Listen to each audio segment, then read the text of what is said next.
Olá, meus amigos, muito bom dia, graça e paz da parte de nosso Senhor e Salvador Jesus Cristo. Estamos alegres, o Senhor nos concedeu o privilégio de estarmos aqui mais uma vez e hoje nós vamos continuar o nosso estudo sobre o Apocalipse capítulo 11, cujo tema são as duas testemunhas. Vamos então à parte 3 do vídeo. Esse vídeo será um pouquinho mais longo, mas nós vamos encerrar esse tema aqui hoje. Amém? Muito bem.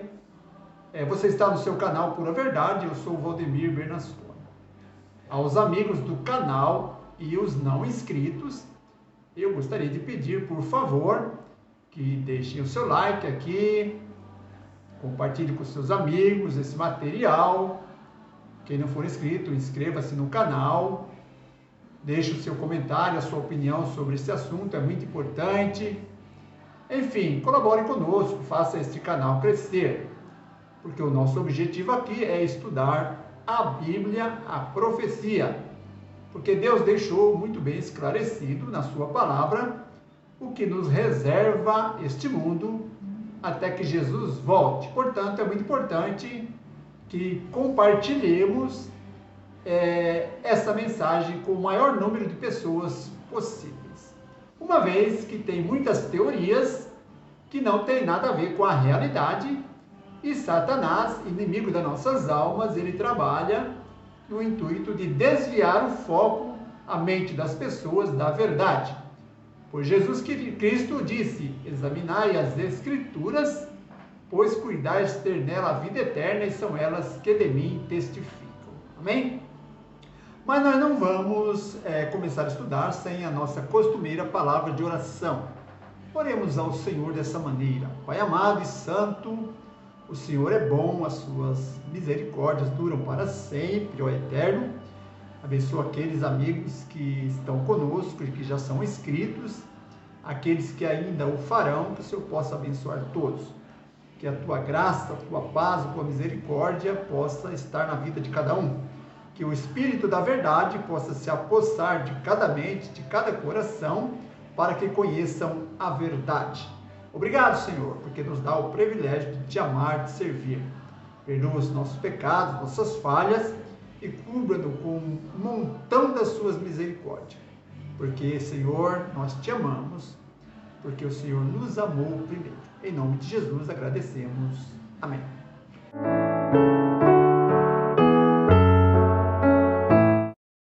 Muito bem, queridos, Apocalipse capítulo 11, as duas testemunhas, parte 3. Algumas verdades restauradas. Testemunhas revividas e exaltadas. Disse que Voltaire havia declarado: se forem necessários 12 pescadores ignorantes para levar adiante o Evangelho de Jesus Cristo, eu mostrarei que basta um francês para destruí-lo. Daqui a 50 anos, ninguém mais se lembrará de Jesus Cristo. Quanta ousadia, né? Paradoxalmente, 25 anos depois, amados, as sociedades bíblicas comprovaram, que ele estava errado. A casa que havia sido de Voltaire se converteu em um depósito de Bíblias. As duas testemunhas haviam ressuscitado e estavam subindo cada vez mais para o alto, como diz a profecia. Apocalipse 11, verso 13. Naquela hora houve um grande terremoto e caiu a 10ª parte da cidade. E no terremoto foram mortos 7.000 homens, e os demais ficaram atemorizados e deram glórias ao Deus do céu. Queridos, o grande terremoto. Esse terremoto não é o final da história, porque ruiu apenas a 10ª parte da cidade. Deve ser entendido como o terremoto de um juízo parcial de Deus para conduzir os homens ao respeito à sua palavra. Alguns creem que a cidade mencionada aqui é símbolo da França. Outros que representa o papal, o sistema papal, o qual era apoiado pelos 10 reis ou nações. Apocalipse capítulo 17, versículo 18. E também capítulo 12 e capítulo 13. O terremoto seria o aprisionamento do Papa em 1798, como já falamos aqui muitas vezes.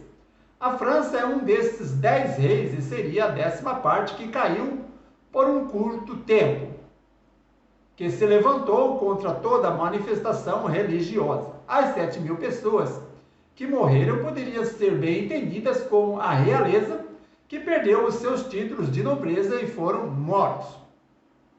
Isto despertou terror a princípio e os levou mais tarde a glorificar a Deus quando voltaram a aceitar a Bíblia e a livre religião.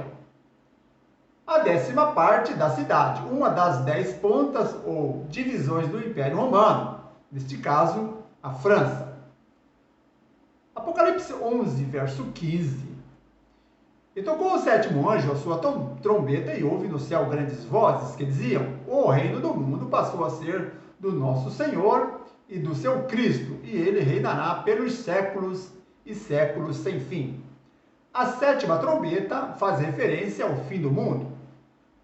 A 7ª trombeta apresenta o tempo do fim, quando o remanescente fiel proclamaria o Evangelho eterno e a mensagem dos 3 anjos, que você pode ver em Apocalipse 14, de versos de 6 a 12. Em Apocalipse 11, 16, e os 24 anciãos que estão assentados em seus tronos diante de Deus prostraram-se sobre seus rostos e adoraram a Deus. O verso 17 diz: graças te damos, Senhor Deus Todo-Poderoso, que és e que eras, porque tens tomado o teu grande poder e começaste a reinar. Verso 18: iraram-se, na verdade, as nações. Então veio a tua ira e o tempo de serem julgados os mortos, e o tempo de dares recompensa aos teus servos, os profetas, e aos santos, e aos que temem o teu santo nome, a pequenos e a grandes, e o tempo de destruírem aqueles que destroem a terra. Graças te damos, o hino de ação de graças após a declaração de triunfo.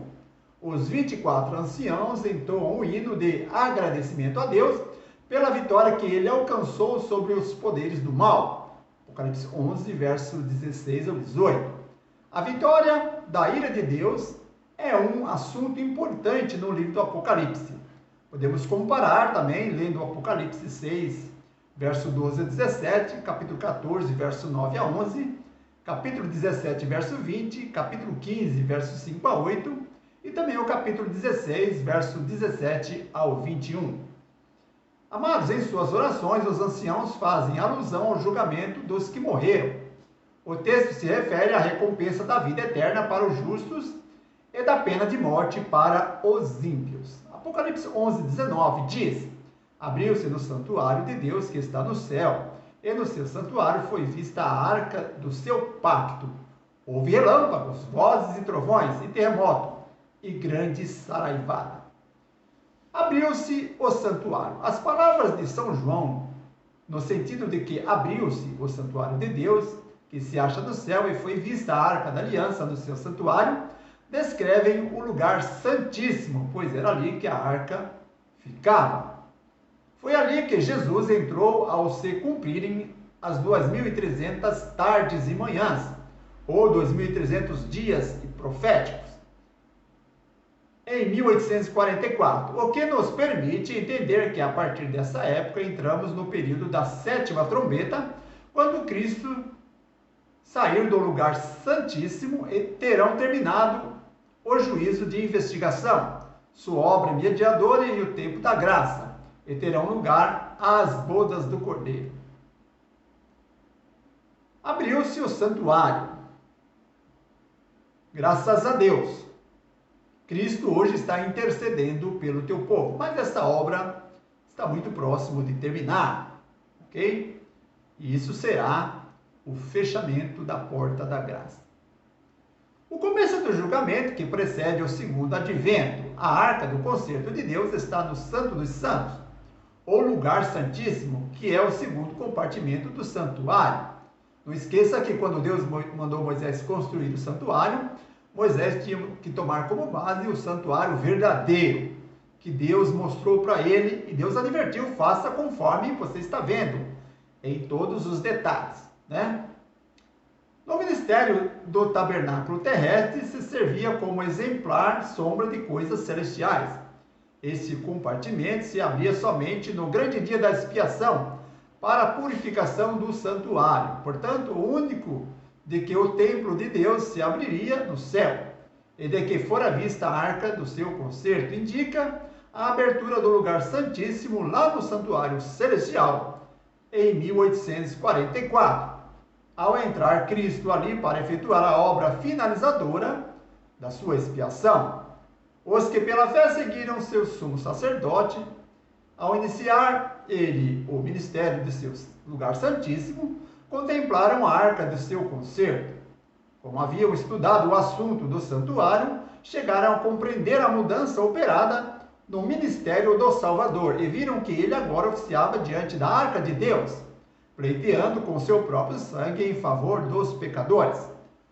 Grande Conflito, página 433.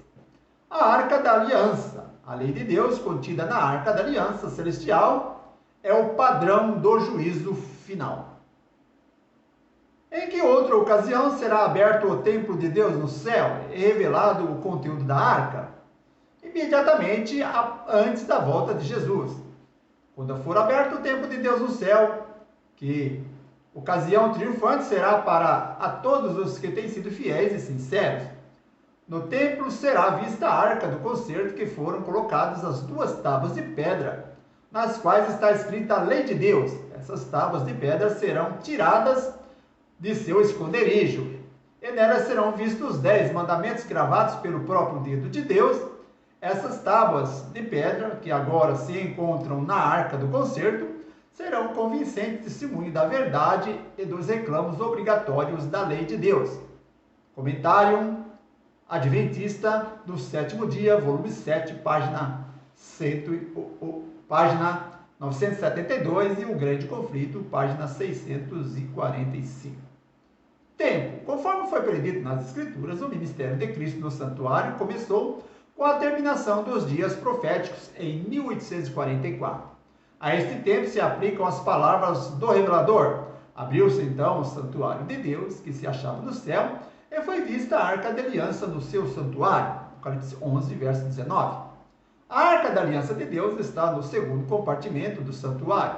Quando Cristo ali entrou para ministrar em favor do pecador, o santuário inferior se abriu, e a arca de Deus foi posta ao alcance da vista. História da Redenção, página 379. O começo da administração da mensagem do terceiro anjo estão dentro do período do tempo abrangido por Apocalipse 11, verso 15 a 19. A cena se desenvolve depois do desapontamento de 22 de outubro de 1844, quando muitos esperavam a volta de Jesus para esta data, mas Jesus não veio. E culmina no fim do tempo da graça, quando os ímpios e os justos serão separados para sempre. Apocalipse 22, verso 11. Santuário de Deus no céu. Deus ordenou a construção do santuário no deserto para que os crentes do Antigo Testamento tivessem uma lição objetiva das verdades espirituais e eternas.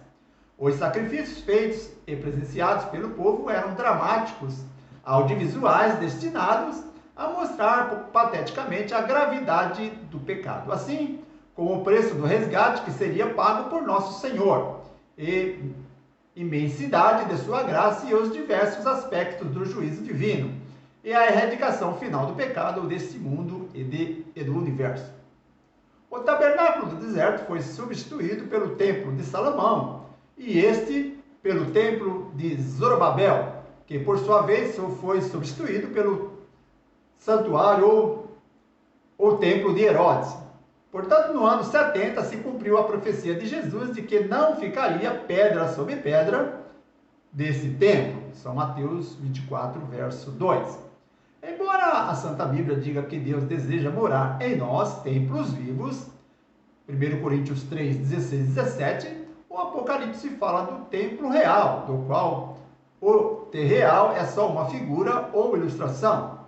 O estudo dos significados das diversas cerimônias do santuário terreal e da obra de Cristo no santuário real nos dará uma compreensão mais profunda do plano da salvação e da erradicação completa do mal.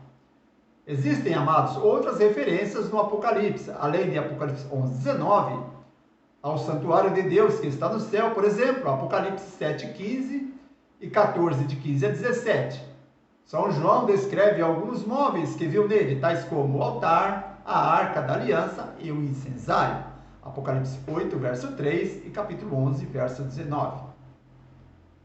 Quem é o sumo sacerdote, ministro desse verdadeiro tabernáculo? Hebreus 8, 1 e 2. Diz o apóstolo Paulo que é Jesus, que se assentou à destra do trono da majestade do céu como ministro do santuário e do verdadeiro tabernáculo.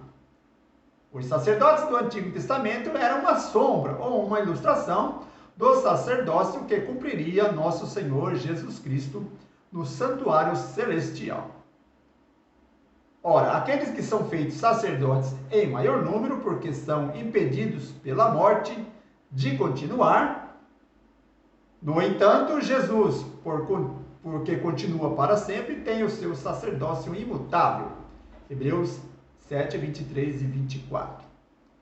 Amados, no Novo Testamento, cada crente, como integrante do corpo de Cristo, 1 Coríntios 12, 27 e Colossenses 1, 18, é constituído sacerdote pelo Senhor, Apocalipse 1, 6, 1 Pedro 2, 9 e 10, com acesso direto a Deus por meio de Jesus Cristo, Hebreus 4, 14 e 16.